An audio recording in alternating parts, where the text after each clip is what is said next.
morning everyone. This is our English class. My name is Shabana from Crystal School. Good morning dear students. How are you? I hope you all are doing absolutely fine. And in previous video we have completed our last poem, that is All the World's a Stage. I hope you have liked this video, and I told you to write down the hard words and meaning, and hopefully you have completed it. And today we are going to start the comprehension part. Okay, so we'll discuss the question and answer. So here we have our first question on page number 163.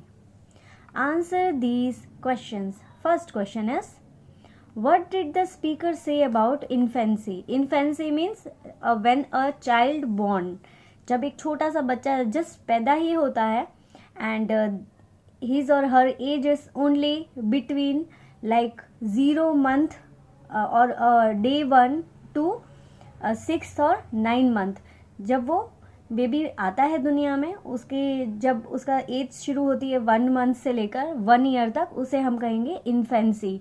तब वो नई नई चीज़ें सीखता है. It is a development period of a infancy और a small child. So what did the speaker say about infancy? अभी infancy के बारे में यहाँ पे पोएट ने क्या कहा है? So the answer is infancy और the first stage of life is that a little baby, according to the speaker, an infancy usually cry or vomit in the arm of the nurse or person looking after it. जब छोटा baby पैदा होता है और दुनिया में आता है तो सबसे पहले क्या करता है? अकॉर्डिंग टू द पोएम, वो दुनिया में आते ही तुरंत ही रोने लगता है और उसके मुंह में से वॉमिट वगैरह जो गंदी चीज़ें होती है वो सारी निकलती है, लिक्विड निकलता है नर्स के हाथों में या फिर जो भी उसकी देखभाल कर रहा होता है उसके हाथों में. Okay, so speaker said about this for infancy. Second is, what picture did you get of the school boy? अभी स्कूल बॉय के बारे में यहाँ पे क्या बताया गया है? So the answer is, the speaker drew up a picture of a school boy walking slowly to the school and with his heavy bag. Through his face is shining as it has probably been scrambled and washed by his mother. He is unwilling to go to school. तो यहाँ पे school के बारे में क्या बताया गया है? आप खुद ही इमेजिन कर लीजिए अपने बारे में कि आपको पहली बात तो स्कूल जाना नहीं है और स्कूल आते हैं धीरे धीरे धीरे और अपने पीछे आपने क्या लटकाया होता है? बहुत सारी बुक का एक भारी सा बैग. और मॉर्निंग में आप उठते हैं तब आपका मुंह कितना अच्छे से शाइन करता है. So these all things said by Shakespeare और the speaker about school boy. Okay, now the third one is, did the speaker present the lover in a flattering or mocking way? So here the lover is presented in a mocking way by exaggerating his reaction and emotion. As the emotion of a lover flaws and ebays, he sighed loudly. He sings song dedicated to his lady love in praise of her beauty. So यहाँ पे जो school boy के बाद की जो as आती है that is lover boy, तो उसमें क्या होता है कि उसके पास बहुत ही ज़्यादा इमोशंस होते हैं, फीलिंग्स होती है और वो अपने जिसे वो पसंद करता है उसके लिए वो पोएम्स भी लिखता है और अपने इमोशन को एक्सप्रेस करता है. Okay, now fourth one is, how was middle age presented by the speaker? अब यहाँ पे मिडिल एज है वो कैसे प्रेजेंट की है स्पीकर ने? तो अब मिडिल एज में क्या होता है? एक एज ऐसी एज आती है जब आप आराम से लोगों को जज कर सकते हैं, लाइक योर फादर्स एज, कि आप दूसरे लोगों को सलाह भी दे सकते हैं. You have got so much experience in your life that you can ask someone else that what is good and what is bad, what you have to do, what to not. So accordingly you can represent yourself. And the middle age person has a small belly, उनका छोटू सा पेट बाहर निकल आता है because काम का stress भी इतना ज़्यादा होता है ना. तो these are all the things presented by the speaker about middle age.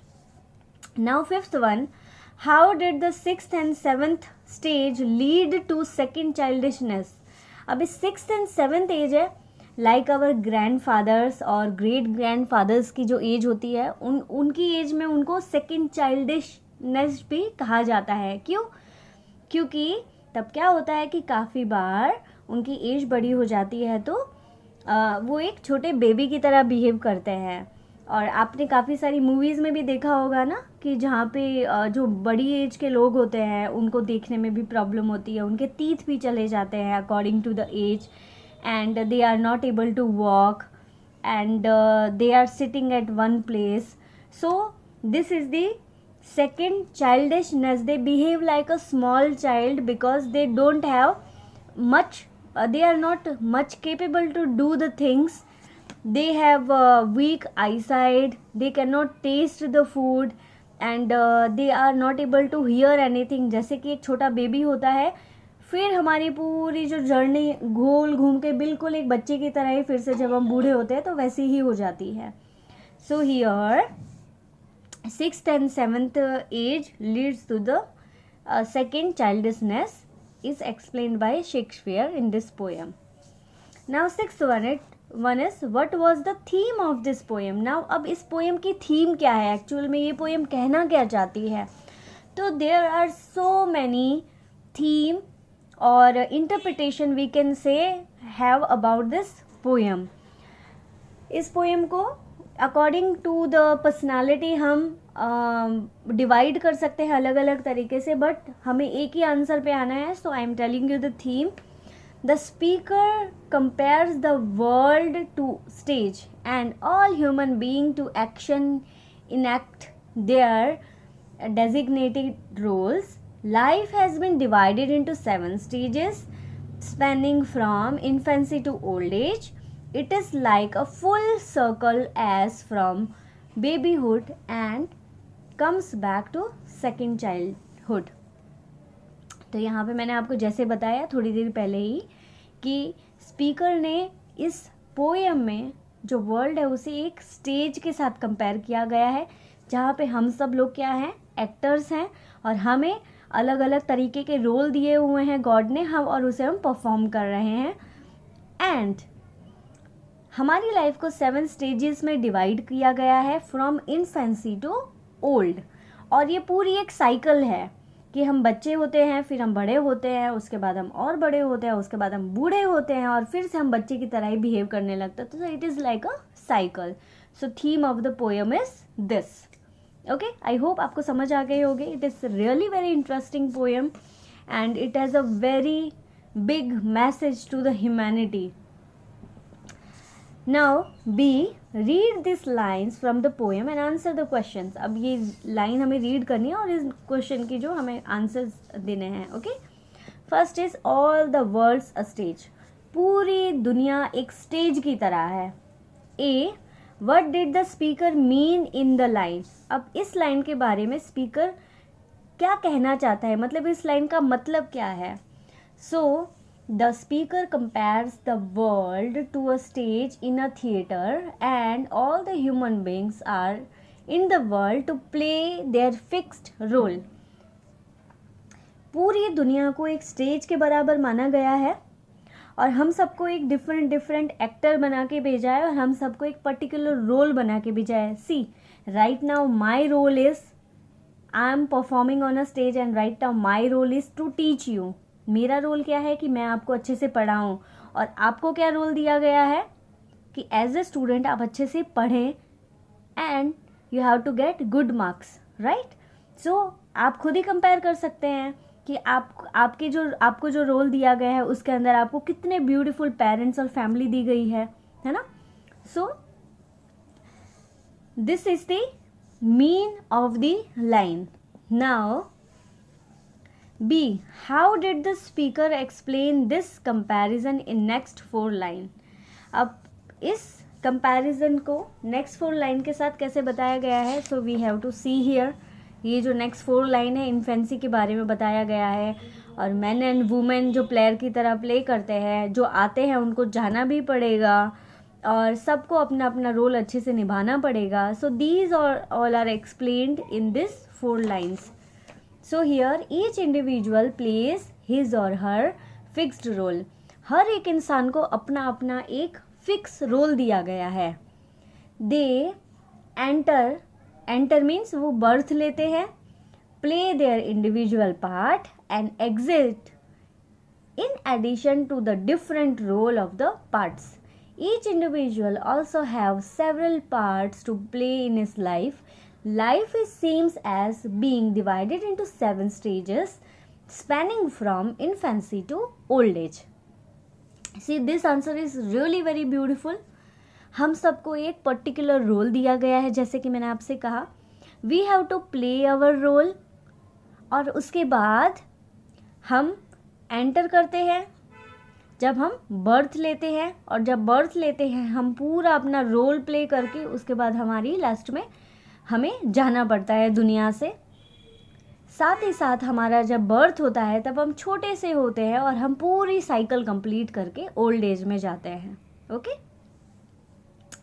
Now here second, then a soldier full of strength oaths and beard like the pard, jealous in honor, sudden and quick in quarrel, seeking the bubble reputation even in the cannon's mouth. A.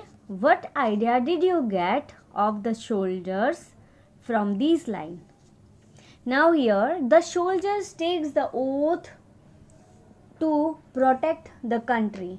अब एक soldier होता है, जैसे हम army, air force, navy में हम देखते हैं ना सोल्जर्स होते हैं, आर्मी मैन होते हैं, तो वो क्या करते हैं, वो ओथ लेते हैं, मतलब वो प्रतिज्ञा लेते हैं कि हमें देश की रक्षा करनी है, और वो बहुत हमारे देश की रक्षा भी करते हैं, हमारे लिए वो अपनी जान भी दे देते हैं, है ना.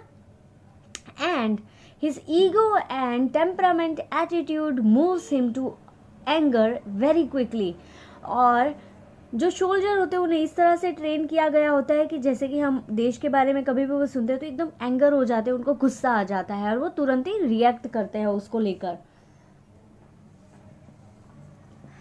And the reference to a leopard bring quality of leopard and power in hunting. अब यहाँ पे पार्ड मीन्स लेपर्ड.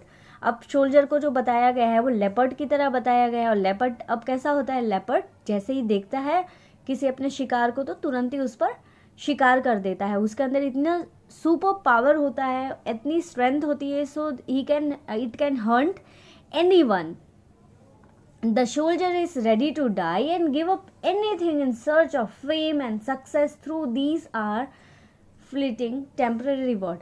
अब यहाँ पे क्या होता है कि लोग क्या करते हैं, फेम मतलब अपनी पहचान बनाने के लिए और सिर्फ सक्सेस पाने के लिए क्या क्या नहीं करते, मतलब वो मौत के मुंह में भी चले जाते हैं सिर्फ अपनी सक्सेस को और अपनी रेपुटेशन को बचाने के लिए. So this is the kind of age और अ टाइम और a personality of a soldier. B. Explain the last 2 lines. अब जो ये लास्ट के 2 लाइन्स है उसे हमें एक्सप्लेन करना है, and these 2 lines are very beautiful. The speaker highlighted the fleeting nature of fame and success which a soldier seek with bubble that rise quickly and then burst into nothing, as even a slight mistake can tarnish and his reputation forever. The soldier is ready to die and give up anything in search of such fame and success. अब यहाँ पे बताया गया है soldier के बारे में. So here soldier what they do, they can die for their country. अपनी कंट्री को बचाने के लिए, अपनी कंट्री के लिए वो कुछ भी कर देते हैं, है ना. और साथ ही साथ फेम और सक्सेस पाने के लिए, like fame and success in the sense कि देश को बचाने के लिए और अपनी पहचान बनाने के लिए वो दूसरों से भी लड़ लेते हैं, लाइक दुश्मनों से भी लड़ लेते हैं. ओके. और इस तरह से जैसे कि अगर इंडिया पर पाकिस्तानी या कोई भी लाइक आतंकवादी वगैरह हमला करते हैं, terrorist are attacking on Indian border right now, as in on China border they attacked on Indian soldiers. तो soldier what they did to protect country and protect the motherland. उन्हें बहुत ज़्यादा गुस्सा आया और उन्होंने उन चाइनीज़ लोगों पे हमला कर दिया, और इस तरह से उन्होंने अपनी पहचान बनाई. मतलब पहचान कैसे बनाई, इंडिया के लिए अपनी पहचान बनाई. Okay. Now here we have see think and answer. As you know, a metaphor is used to make indirect comparison. He is an owl. Owl. Point of comparison is not mentioned. A simile is used to make direct comparison using the word like or as. He stays up all night like an owl. Point of comparison is mentioned. Now read the poem again and pick 3 metaphor and 3 similes from the poem. Okay अब यहाँ पे similes और metaphor के बारे में बताया गया है. अब सिमिली क्या होता है, सबसे पहले सिमिली के बारे में पढ़ते हैं. Wait a minute, where is the point. Okay here, so here we can see simile. अब सिमिली कहाँ यूज होता है, डायरेक्ट अगर हम किसी का कंपैरिजन करेंगे, जैसे for example there is a song, an old song I can say, एक लड़की को देखा तो ऐसा लगा जैसे फूलों की ख्वाब, जैसे शायर की बात. ओके तो वहाँ पे क्या होता है कि गर्ल को किसके साथ कंपेयर किया जा रहा है, फ्लावर के साथ कंपेयर किया जा रहा है, एंड कैंडल के साथ कंपेयर किया जा रहा है, ब्यूटीफुल नेचर के साथ कंपेयर किया जा रहा है ना. तो यहाँ पे जो लिविंग थिंग है उसे दूसरे के साथ कंपेयर किया जा रहा है, लाइक मतलब उसके बराबर माना जा रहा है. So that was the only song. और उसके अलावा भी we can have one more example, your thoughts are like sky.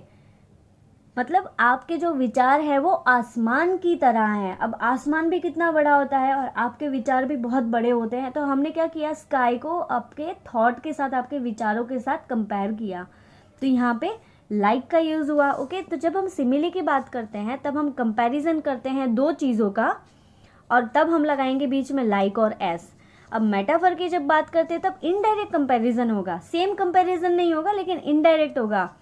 He is an owl. अब कोई लड़का होता है, क्या वो आउल हो सकता है? नहीं हो सकता, पर उसे आउल की तरह बताया गया है. और साथ में उसके एग्जाम्पल क्या बताया गया है, he stays up all night like an owl. अब आउल क्या करता है, पूरी रात जागता है और दिन में सोता है. तो यहाँ पे जो बॉय को भी वैसे ही बताया गया है कि बॉय पूरी रात जागा था आउल की तरह. Okay she is having voice like Nightingale. अब उसकी आवाज़ कोयल की तरह है. अब आप इमेजिन करो, कोयल की तरह कोई इंसान बोलेगा? नहीं बोलेगा, लेकिन हमने कंपेयर किया है उसको. ठीक है, सो this is simile and metaphor. तो अब आपको इसी तरह सिमिली और मेटाफर है वो पोएम में से फाइंड आउट करके आपको लिस्ट में लिखना है. Okay so here we can see in the first only, all the world's a stage, all the men and women merely plays. so here यहाँ पे जो पूरा जो here we can see the metaphor, पूरे world को stage की तरह बताया गया है. अब वर्ल्ड तो स्टेज जैसा नहीं होता, स्टेज की साइज तो छोटी सी होती है, बट यहाँ पे वर्ल्ड को स्टेज की तरह बताया गया है. And second thing is all the man and women merely players. अब हर एक इंसान को प्लेयर की तरह बताया गया है. हिज एक्टिंग्स बीन 7 एजेस, और उन्हें एक्ट जो है वो 7 पार्ट्स में डिवाइड किए गए हैं. ओके सो ये हमने मेटाफर देख लिया 2-3. Now we will see the simile. Here we can see simile, creeping like snail. अब creeping like snail, that is here we can see like, तो यहाँ पे आ गया creeping like snail, मतलब snail की तरह चलना. अब कोई इंसान है वो snail की तरह चल सकता है? नहीं चल सकता, but we have compared here, हमने इंसान को like boy को snail की तरह compare किया है. okay so it is creeping like snail. now second one is shining like furnace. अब यहाँ पे we can see like, first of all आपने लाइक ढूंढ लिया. अब शाइनिंग लाइक फर्नेस. अब फर्नेस होता है वो भट्टी होती है जहाँ पे वी कैन सी गोल्ड वगैरह को पिघलाया जाता है. तो आप खुद इमेजिन करें ऐसी जगह पे आप जा सकते हो? जा भी नहीं सकते, लेकिन आपके जो चेहरे पे शाइन है ना वो फर्नेस के साथ कंपेयर की गई है. So here the second simile. Okay now the third is beard like the pard. Here bearded like a pard. अब यहाँ पे जो शोल्डर है उसको किसके साथ कंपेयर किया गया है? लेपर्ड के साथ कंपेयर किया गया है. ओके सो बियर्डेड मतलब बियर्ड, उनकी जो दाढ़ी है वो कैसी होती है, लेपर्ड की तरह होती है. Okay, so here like, so 1, 2 and 3 are simile, and here 1 and 2 are metaphor. Okay, I hope आपको समझ आ गया होगा. अगर ना आया हो so listen this conversation 1 or 2 time. ये पूरा कॉन्वर्सेशन जो मैं बोल रही हूँ आप 2 से 3 बार सुनिए, आपको ऑटोमेटिकली समझ आ जाएगा. Now here is an activity which is not possible to do right now. So life is compared to a play. Make a list or other thing that you can think life can be compared and give reason to the comparison. Okay, hopefully when you will come to school at that time we will discuss about this. Okay, so now in your homework what you have to do, you have to write down the hard words. I hope you have already written the hard words.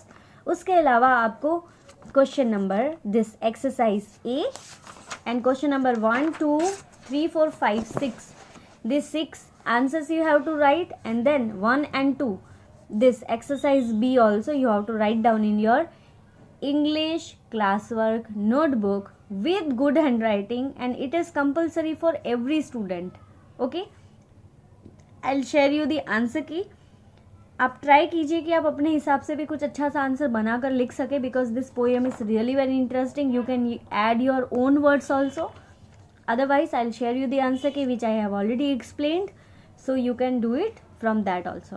Okay, so this is all for today. Thank you so much and have a good day.